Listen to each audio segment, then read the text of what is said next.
Hashamaa harka fuunee daawwattoota qophii bilisoomsuu kana quba qabduuwwan ajaa'ibaatii bilisoomsuu waan garaagaraa qabatee as baheera. Rogoota aartii Oromoo guddisuuf ejjennoo isaatti fufuuf qophii isaatti murateera. Akkasumas balootaaf qabsaa'ota Oromoo kan dhokatee hafe hawaasan kan wal barsiisu ta'a.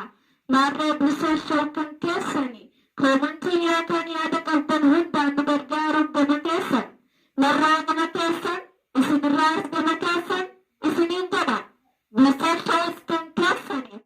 Jira jirtu daawwattoota qophii bilisoomsuu akkam fayyaa nagayaan isiniin jedha. Arra walaloo addaa dhiyeesseen isinii dhiyaateera. Na hordofaan isiniin jedha. Mata dura walalooti illeen ABO tan jettu. ABO barsiisaa seenaa dhugaa kee dhoksuuf diinni sitti gama. Dhugaanni qallata malee hin citu jedhanii jechisan dhuguma.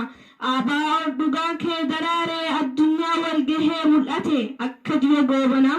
Abbaan qeerrootis ABO qabsoo waggaa 50 ilmatti dabarseera.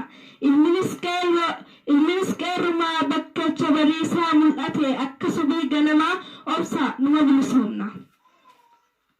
ABO siyaasaaf waraana waliin qindeessitee saba keetiif jettee sodoof qananii irraan tarkaanfattee bineensa bosonaa fira godhattee qoraa fi aduunis sirratti wal geessee dareetaan gubatee addaatee saba keetiif jettee gidiraa harkitee qabbana roobaa cabbii miidhamtee dargaggummaa keetis bosonatti fittee ABO'n gammachuu sabaatii kan inni hawwu injifannoon galee lammiin wal argu injifannoon galee lammiin wal argu. Kanaaf wareegama hogguu kanaaf oppiidiyoon xannachi hin margu. ABO'n dhiigaaf lafeen keenya tokko kanaaf waliif dhugu. Waboo koo jajjabduu akka sibiilaa qeerroof qarreen olkaa hidhadha namni qawwee qabu dhiira. Filannoo hin beeknu kana murtiin dhiiraa qeerroo abbaa Jifaar mootii shanan gibee ABO simachuuf gammachuun qophaa'eera. Jalqaba du'aayii jalqabe milkiin xumurateera. Sagantaa fuulduraa baallama godhateera. Milkiif nagayaas walitti dhaammatee galatoomaa jennaan qeerroo shanan gibee Oromiyaa biyya abbaa keetii diina maaltu dibee gammachuu keenya kan arrab diina garaa gubee fira gargar turee arra walitti dhufee anis gammachuu kanaan argeen gammade nyaataa dhugaatii malee quufee nyaataa dhugaatii malee quufee.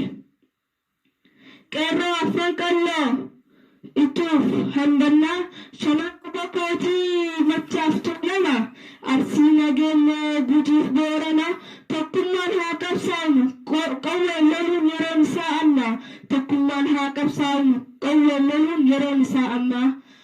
Kana walaloon isiniif dhiyeessee galatoomaan daawwattootaaf kabajamtoota irra deebi'ee jaallatamtoota daawwattoota bilisoomsuu like share subscribe gochuun hin dagatina.